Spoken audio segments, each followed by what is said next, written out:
Adorar, la máxima prioridad, escrito por el pastor John MacArthur. Capítulo 13. ¿Cómo glorificar a Dios? La adoración no es un hecho místico, es más bien algo intensamente práctico. Glorificar a Dios no sirve de nada si no se hace de forma activa y dinámica. Una de las tragedias más grandes de la cristiandad contemporánea es que hemos permitido que se degenere el concepto de adoración, hasta tal punto que muchas personas piensan que adorar es sentarse en silencio y de forma piadosa, contemplando algo, como si fuera una acción abstracta y etérea. Tal enfoque no tiene relación con lo que es la adoración verdadera, la cual se ofrece intencionalmente, con determinación y de forma activa.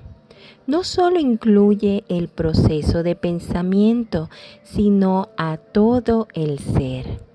La vida de un adorador verdadero es gozosa y vibrante, una vida de constante búsqueda para glorificar a Dios de maneras prácticas. La Escritura presenta las formas en las que podemos glorificar a Dios. En este capítulo quisiera examinar varias respuestas ante la gloria de Dios que pueden considerarse actos de adoración pura y aceptable. Confesión del pecado. Adoramos a Dios y le damos gloria cuando confesamos nuestro pecado. En 1 de Juan capítulo 1 versículo 9 es conocido: si confesamos nuestros pecados, Dios, que es fiel y justo, nos los perdonará y nos limpiará de toda maldad.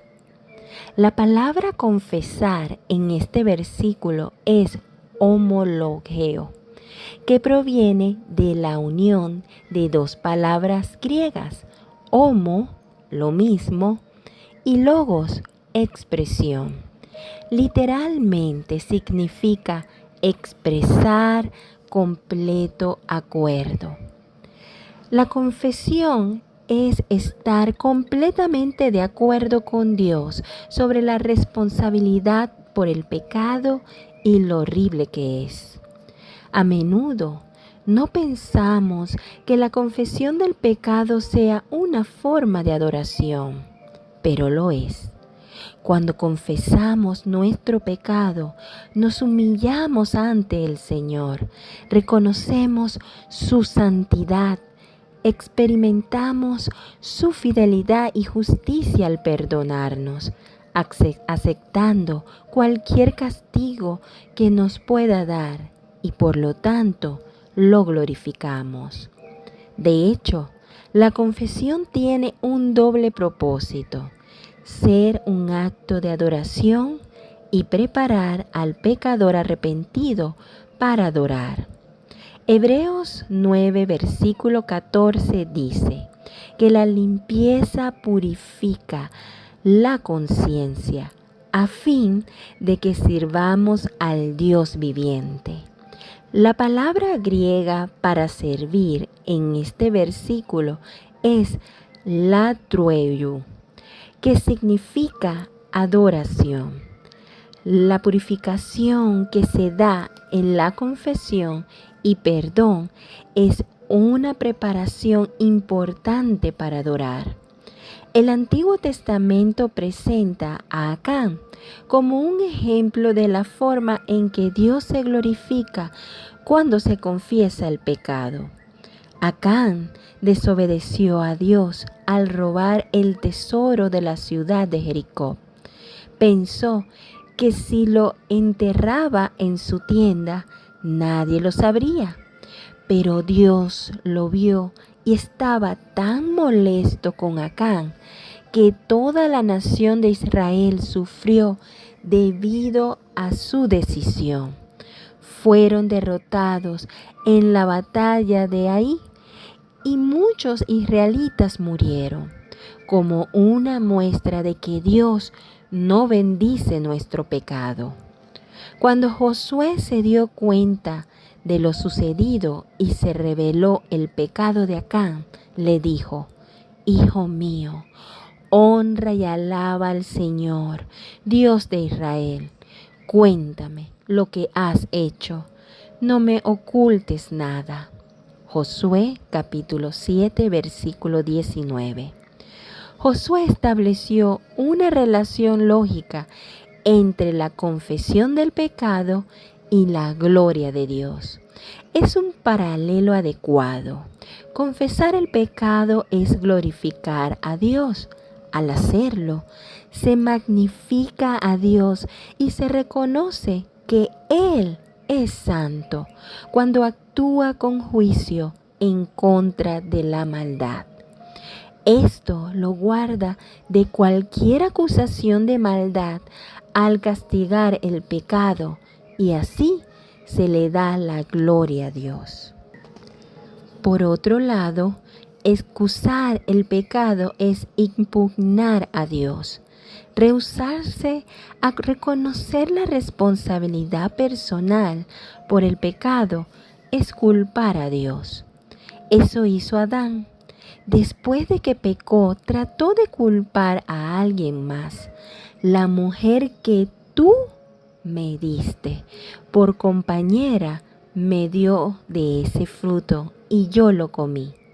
Génesis capítulo 3, versículo 12. Énfasis del autor.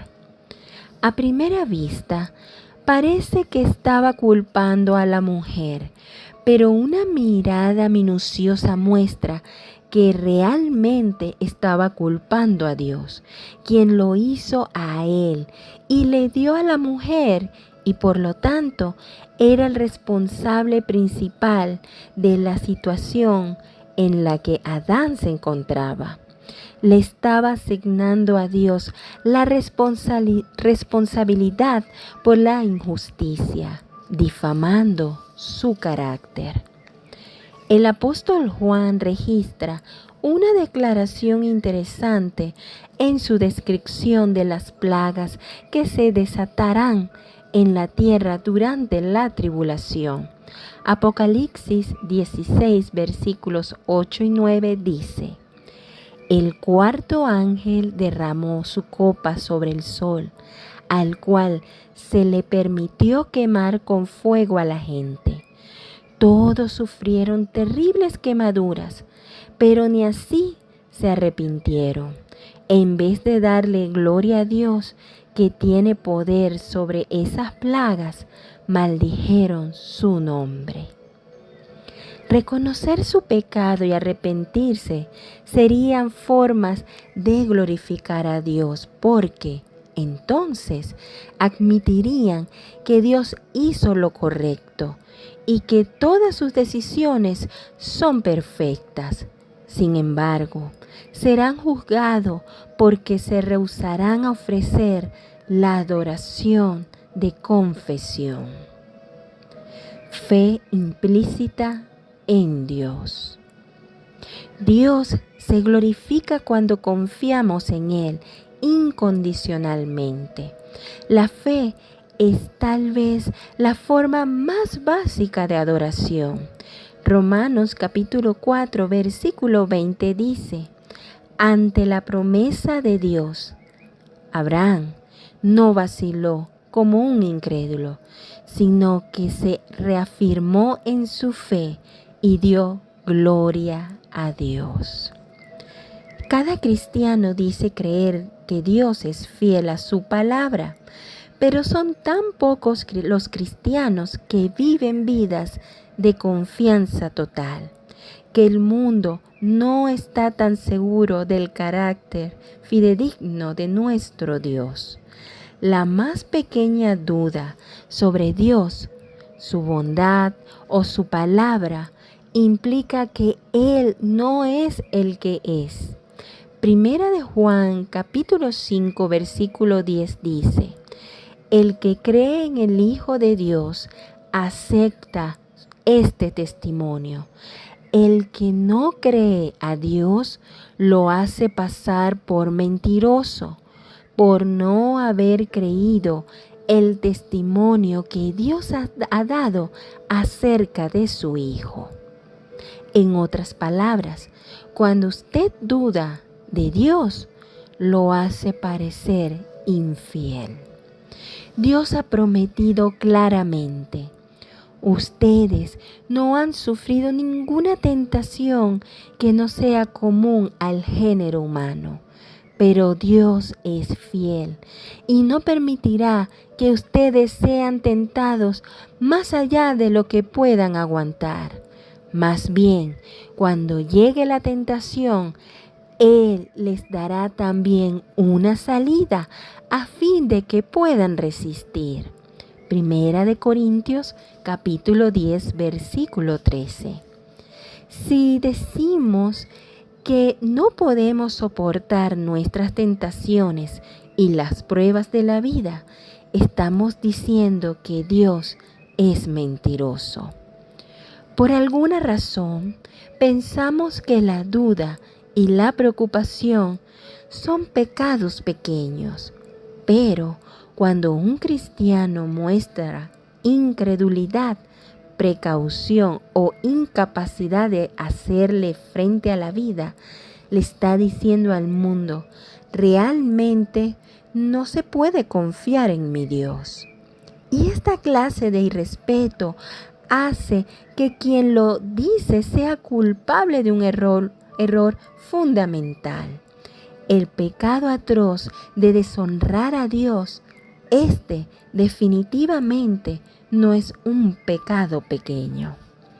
Un buen ejemplo de la fe a toda prueba está en el relato de los 3 jóvenes en el horno de fuego.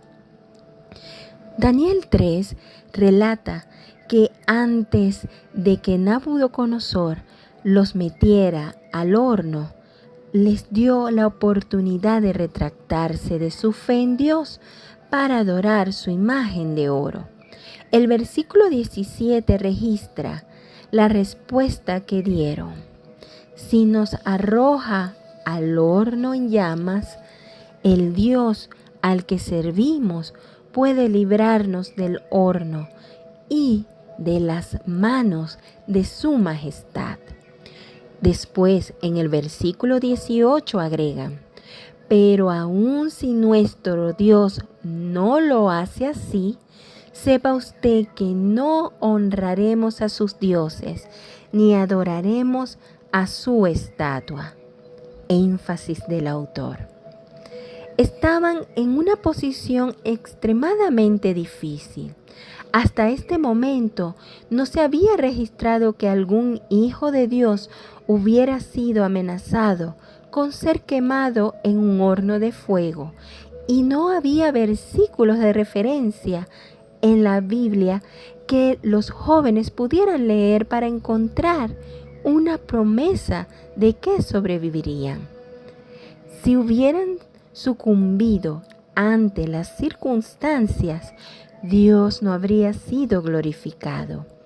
Pero ellos asumieron una posición de confianza total en la bondad y justicia de Dios, y su fe fue reafirmada, y Dios fue glorificado ante los ojos de la nación entera. Abundancia de fruto. Los creyentes fructíferos glorifican a Dios. En Juan capítulo 15, versículo 8, Jesús dijo: en esto es glorificado mi Padre, en que llevéis mucho fruto y seáis así mis discípulos.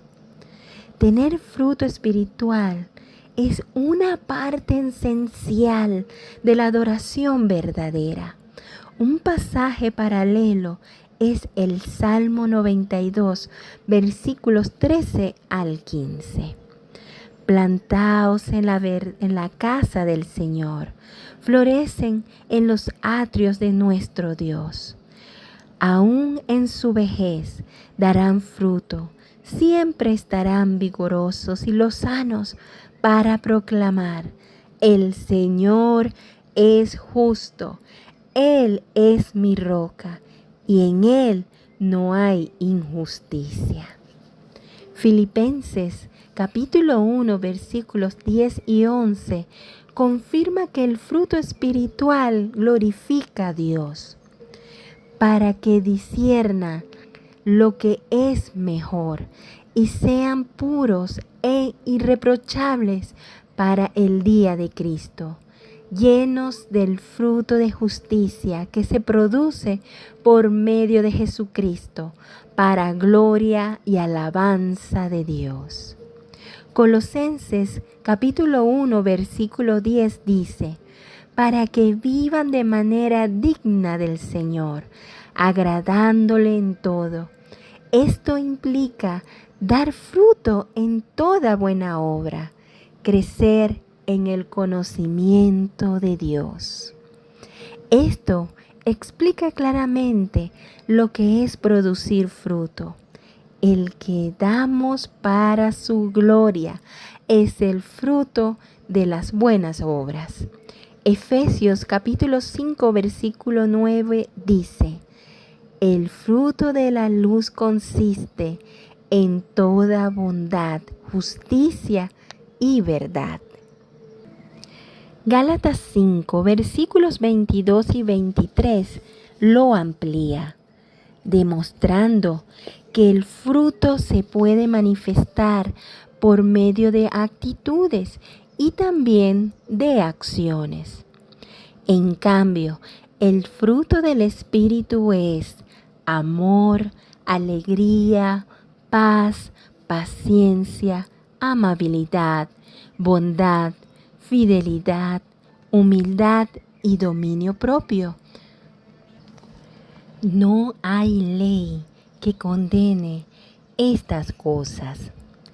Podríamos decir que el fruto es cualquier acción en nuestras vidas que refleje el carácter de Dios.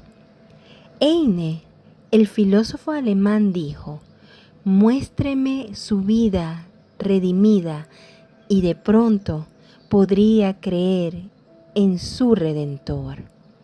El fruto espiritual es la evidencia ante el mundo de los resultados de una vida obediente. El fruto que producimos revela el carácter de Dios ante aquellos que no lo conocen. Así como un fruto en un árbol es la reproducción genética de las características del árbol de origen, el fruto espiritual es la reproducción de las características de Jesucristo, quien dijo: yo soy la vid verdadera. Juan capítulo 15, versículo 1. Alabanza verbal. También glorificamos a Dios mientras lo alabamos con nuestras bocas.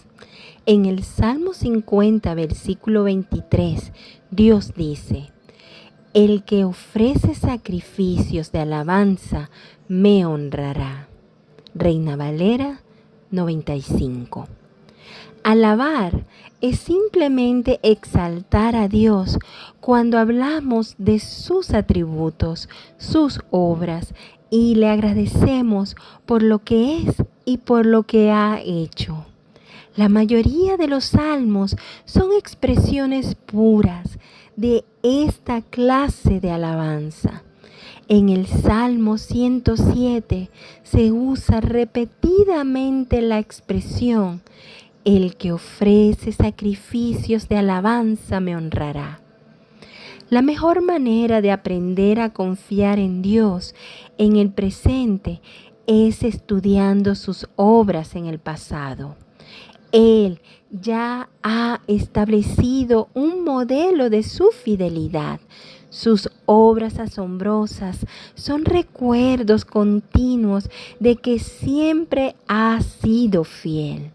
Recordarlas y enumerarlas glorifica a Dios. En el día de Pentecostés, cuando los creyentes fueron llenos del Espíritu Santo y hablaron en lenguas, el mensaje que proclamaban era acerca de las maravillas de Dios. Hechos capítulo 2, versículo 11. Lucas 17 cuenta la historia de un grupo de leprosos. Como su enfermedad era tan horrible y potencialmente contagiosa, estaban separados de la sociedad. Eran marginados, que debían evitarse, y todas las personas se mantenían tan lejos de ellos como fuera posible, excepto Jesús. Un día, siguiendo su viaje a Jerusalén, Jesús pasaba por Samaria y Galilea.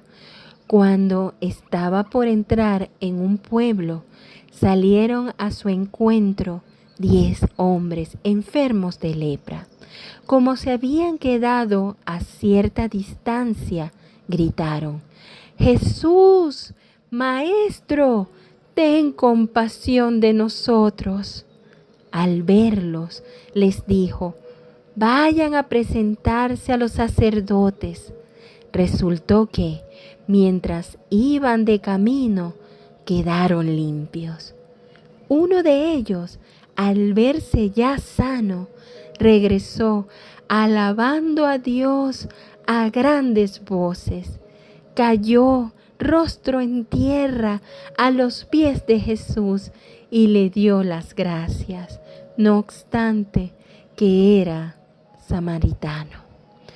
¿Acaso no quedaron limpios los 10? Preguntó Jesús. ¿Dónde están los otros 9?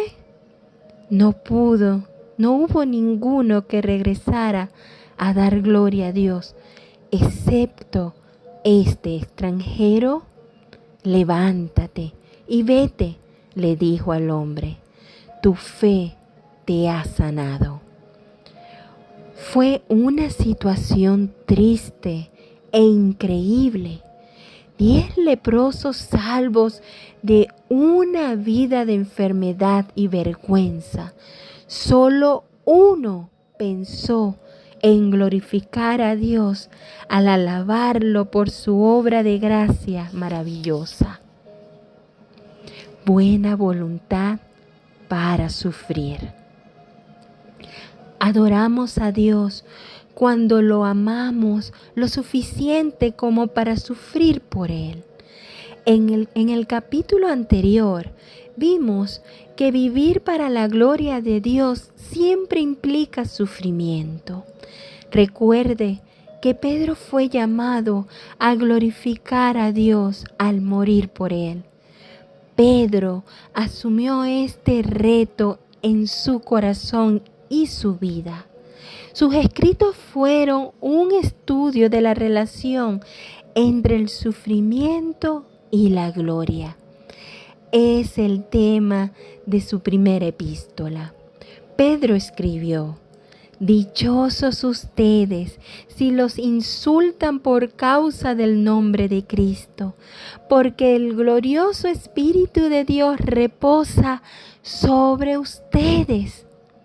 Pero si alguien sufre por ser cristiano, que no se avergüence, sino que alabe a Dios por llevar el nombre de Cristo.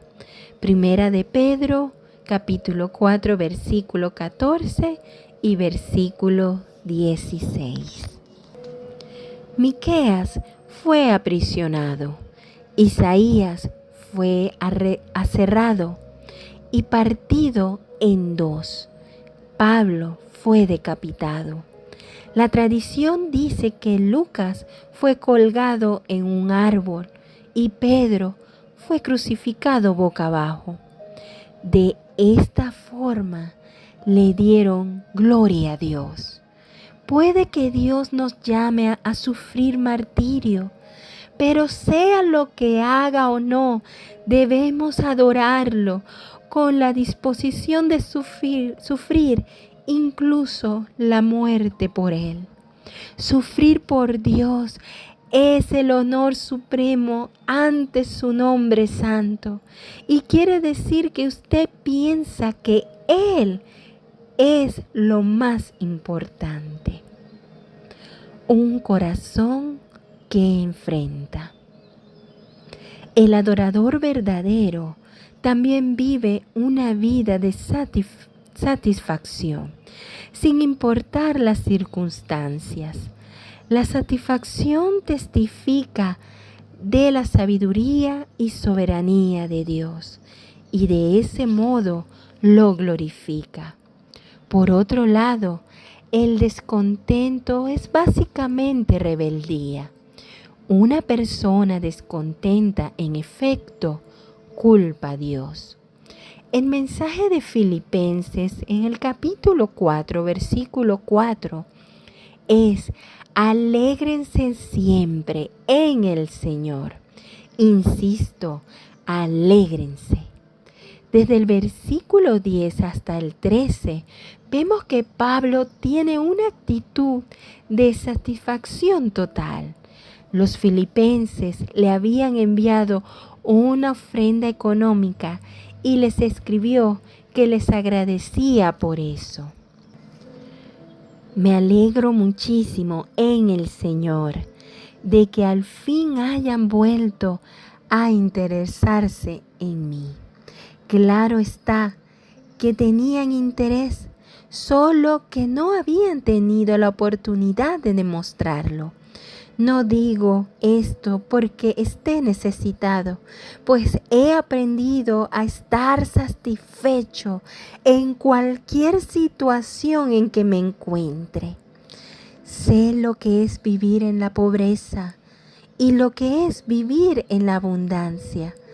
He aprendido a vivir en todas y cada una de las circunstancias, tanto a quedar saciado como a pasar hambre, a tener de sobra como a sufrir escasez.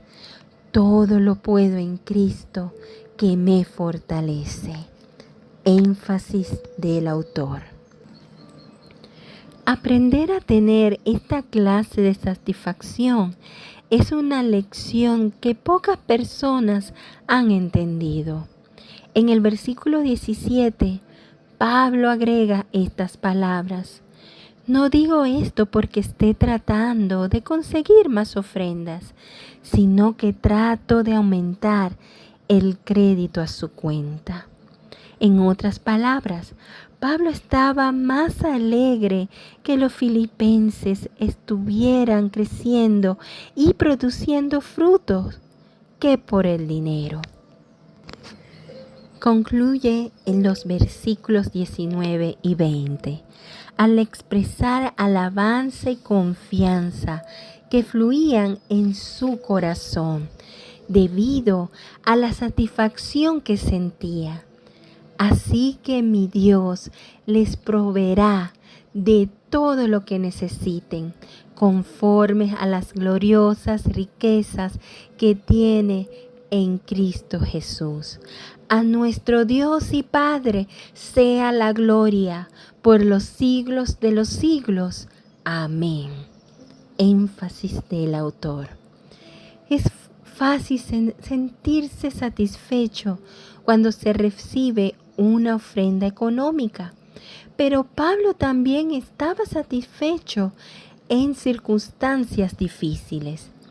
Cuando escribió que podía estar contento en la adversidad, no estaba hablando porque sí. Él había pasado por toda clase de adversidades. Segunda de Corintios, capítulo 11, versículos del 23 al 28, es un listado de todas las desventuras que sufrió. Son servidores de Cristo. ¡Qué locura! Yo lo soy más que ellos. He trabajado más arduamente. He sido encarcelado más veces. He recibido los azotes más severos. He estado en peligro de muerte repetidas veces. 5 veces recibí de los judíos los 39 azotes. 3 veces me golpearon con varas. 1 vez me apedrearon. 3 veces naufragué y pasé un día y una noche como náufrago en el alta mar. Mi vida ha sido un continuo ir y venir de un sitio a otro, en peligros de ríos, peligros de bandidos, peligros de parte de mis compatriotas, peligros a manos de los gentiles, peligros en la ciudad, peligros en el campo, peligros en el mar y peligros de parte de falsos hermanos. He pasado muchos trabajos y fatigas y muchas veces me he quedado sin dormir.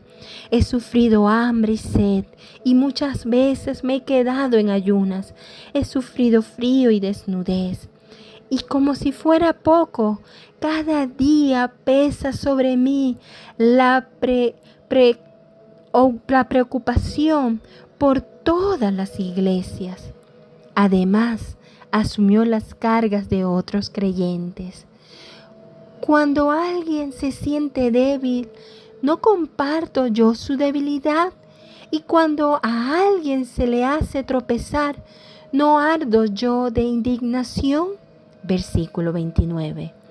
También escribió: si me veo obligado a jactarme, me jactaré de mi debilidad. Versículo 30. No escribió: le daré gloria a Dios a pesar de mi dolor, sino le daré gloria a Dios por mi dolor. Tal satisfacción caracteriza a la adoración en espíritu y en verdad. Oración con confianza. Además, la adoración y la alabanza son inseparables. Juan 14, versículo 13, es una declaración que la oración glorifica a Dios. Cualquier cosa que ustedes pidan en mi nombre, yo la haré. Así será glorificado el Padre en el Hijo. No dice que podemos pedirle a Dios lo que sea y Él nos los dará.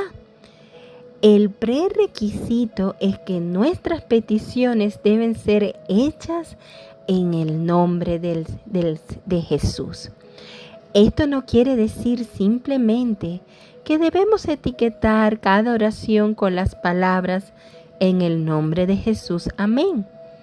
Orar en el nombre de Jesús significa ir de parte de Jesús, pidiendo de acuerdo con lo que Él desea.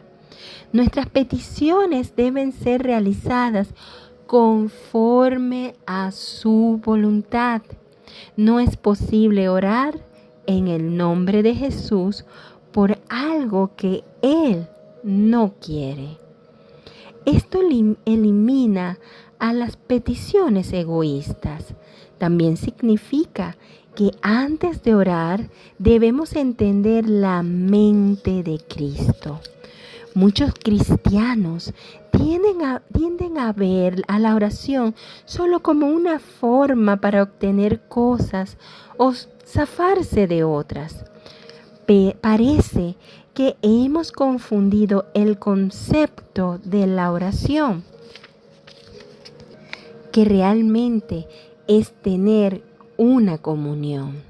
Es ser conscientes de la maravillosa presencia de Dios y de la relación con Él aquí, aprendiendo de sus pensamientos y deseos y orando por su cumplimiento en nuestras vidas. Una oración así se cumple cuando Dios se glorifica en la respuesta. La oración no le informa a Dios acerca de hechos que Él no ha oído. Su propósito es permitir manifestar su gloria al dar la respuesta. Entre más específicas sean nuestras oraciones, más claramente se revelará su gloria en la respuesta. Y por último, su gloria es más importante que la respuesta a la oración. Un testigo claro. Adoramos a Dios al proclamar su palabra con claridad. Pablo le escribió a los tesalonicenses: por último, hermanos, oren por nosotros para que el mensaje del Señor se difunda rápidamente y se le reciba con honor, tal como sucedió entre ustedes. Segunda de Tesalonicenses, capítulo 3, versículo 1. Dios se glorifica cuando su palabra se expone, cuando las personas la escuchan y son salvas. Hechos capítulo 13, versículos 48 y 49, registra la respuesta a la predicación de Pablo. Al oír esto, los gentiles se alegraron y celebraron la palabra del Señor, y creyeron todos los que estaban destinados a la vida eterna. La palabra del Señor se difundía por toda la región. La gloria de Dios es inherente a su palabra, así que donde quiera que se exponga su palabra, está siendo glorificado. Y cuando proclamamos la palabra y otros llegan a Cristo, estamos glorificando a Dios de una forma suprema, que cuando una persona es redimida, también empieza a adorar en espíritu y en verdad, para dedicar su vida a la gloria de Dios. La adoración engendra nuevos adoradores y el ciclo de adorar a Dios empieza otra vez en la vida del nuevo creyente. Obviamente, la Escritura nos muestra que hay muchas otras formas para adorar y glorificar a Dios, pero a partir de lo que hemos estudiado en estos pasajes que declaran que Dios es glorificado, es evidente que la adoración verdadera es una búsqueda activa que consume todo nuestro tiempo y que no tiene fin. Mientras el adorador ofrece su vida para la gloria de Dios, descubre un recurso abundante de gozo, poder y significado que no está disponible para todos, porque la vida que honra a Dios es la única vida que lo adora realmente.